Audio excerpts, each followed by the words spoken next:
Hey, what's going on guys? Broken Machine here. Hope you guys are all doing good today and welcome to a new video. A short video today and the topic is Battlefield 2018, a wish list in progress. Now, I'm working on a wish list for this game. It's quite in depth and I'm going to be talking about a lot of things, but I'm going to leave that for a while now. I just want to get your guys' thoughts today on the next game, on Battlefield 1 and previous games too, on a select number of topics. Now, the first topic I want to talk about is customization. I think you guys would probably agree that customization in Battlefield 1 is pretty lacking, especially when it comes to weapons. I don't want to talk about attachments too much, but there definitely is something there that needs to be tweaked a little bit. But what I think needs improving is skins and character customization as well. In BF4, we had loads of skins for all different environments and it was awesome. There were so many and I quite liked the rather ugly skins on there.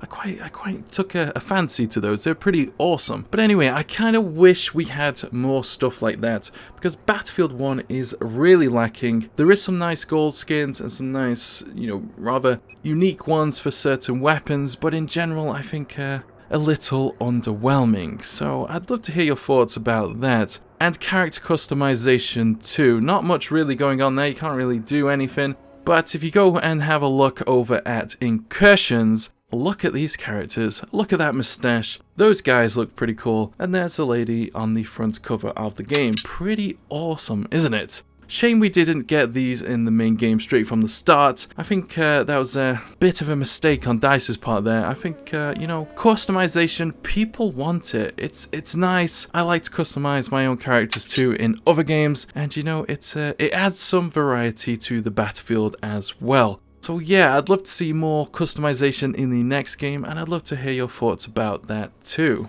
Next, map design. I'm quite happy with the map design in BF1 in general, however I do think there are rather too many open areas and not enough cover in places. I don't want to get too much into map design. It's a massive topic that deserves its own discussion, and obviously some areas of the map you don't put cover because you're trying to push players into pushing up the map, that kind of thing. That's obvious, but I do think on some maps, especially like Suez, Foul Fortress and Sinai Desert, maybe, just maybe, we needed cover in a few more places. Generally because, snipers have an easier time when there's no cover. They can just see you popping up and running about, and that's really annoying. And I do think in general, snipers kind of have an easy time in this game. And I don't mean in the sense of getting kill streaks or big kill games. That's definitely still difficult. But I do think that snipers, they can just easily spawn in, see someone spotted across the map, and take a kill quite easily.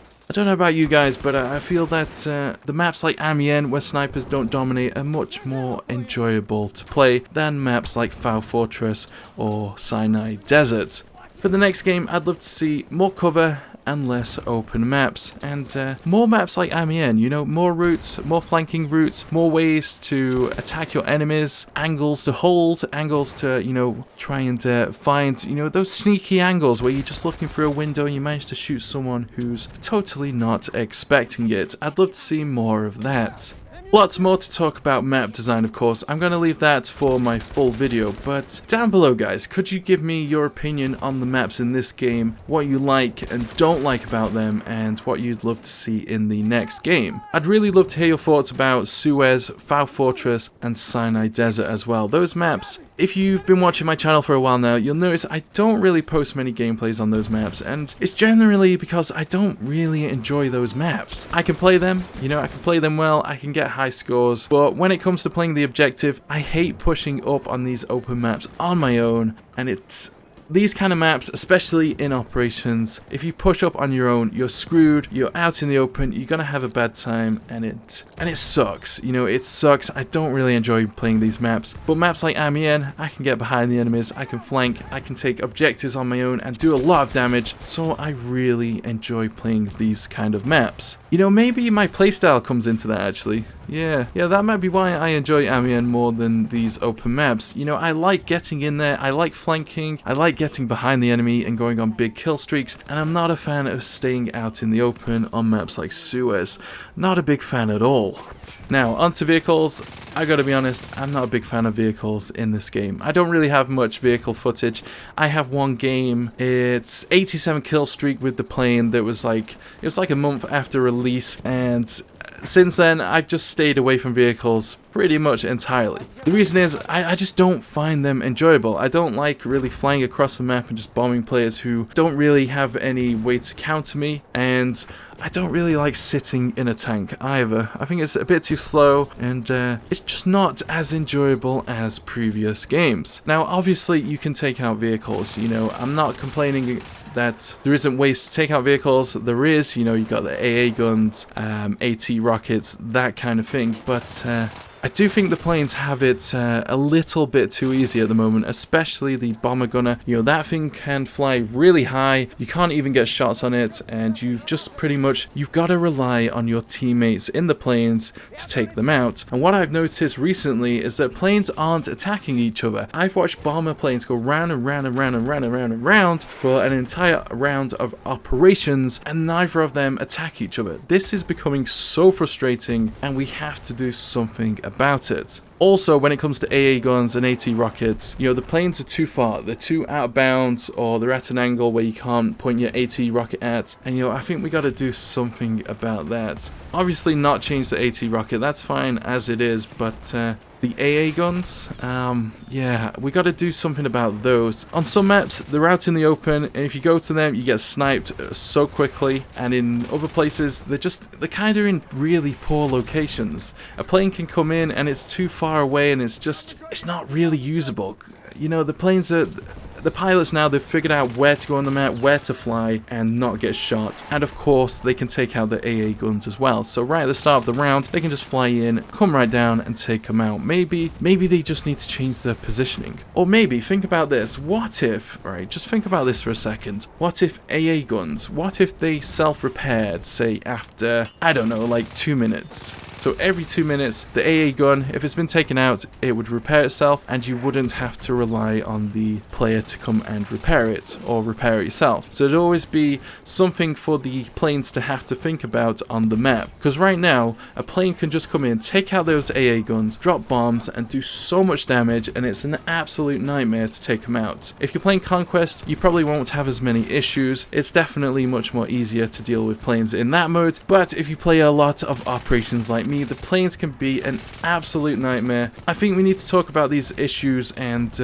have a discussion. So if you've got any thoughts of your own down below, please let me know. I'm not saying the planes are so overpowered you can't take them out, but there are situations where you simply, you know, you just can't get to them because they're either too high, or they keep bombing in places where you have to go, and they're just really way too powerful. Just way too powerful. So let me know your thoughts on those down below. Now, of course, there are lots of topics to discuss regarding the next game, but the one I want to end on today is grenade spam. Grenade spam isn't too bad in places in BF1, but on some maps it can be pretty frustrating. Lots of people are using incendiaries now, and on some areas, especially in bunkers, there's just no way to push in, and it can get very frustrating. So I'd love to see if DICE could do something about that. I'm not sure what to do. Maybe some maps just need a few more routes to get round. You know, Argonne Forest, maybe a few more corridors in the bunkers. I don't know, but I think it's something we need to explore. One way we could reduce the grenade spam is by increasing the time it takes to actually throw the grenades. You know, right now in BF1, you can just lob it straight away. Pretty much just lob it straight away, and if you're using a assault class with something like the Hellregal, you can pretty much just run in, hip fire, throw the incendiary grenades, and carry on a streak. It's so easy, and so many people are doing it now. Honestly, go play Argonne Forest. It's like every time you get into a gunfight, somebody will throw a grenade. Okay, maybe that's a bit of an exaggeration, of course it is, but some games it can feel like that. So I would love it if DICE would increase the time it actually takes to throw grenades, so that people have to really think about it. You know, that grenade may be helpful, but I could get shot while throwing it. So should I throw it now, or should I throw it later? or maybe even I could, you know, I'll be running around the corner, about to throw the grenade, but then I have to back off and I accidentally throw the grenade into a wall and it bounces back and hits me. You know, those kind of things. People are gonna have to think about the grenade before they just throw it. Same with the rifle grenades on the medic class. Those need changing. Why do we have 2 of them? Is it 2 or is it 3? I'm not even sure, you know. I don't even use them, but I think going forward, I'd love it if grenades, you know, just make it longer to use them. Make it longer, it would change up the game a lot, and you'd see less grenade spam and more gun-on-gun action. And yeah, that's it for today, guys. Obviously, there is a lot of things to discuss, but for today, I just wanted to keep it short and simple, get you guys to give me some feedback, and yeah, hear your thoughts about the next game, because, you know, I'm really interested, really interested, and I just want to see what you guys think about it. So yeah, hope you guys are all good. Please do leave some feedback down below, and drop a like on this video if you don't mind. Anyway, guys, thank you very much for watching. I'll see you in the next one. Take it easy.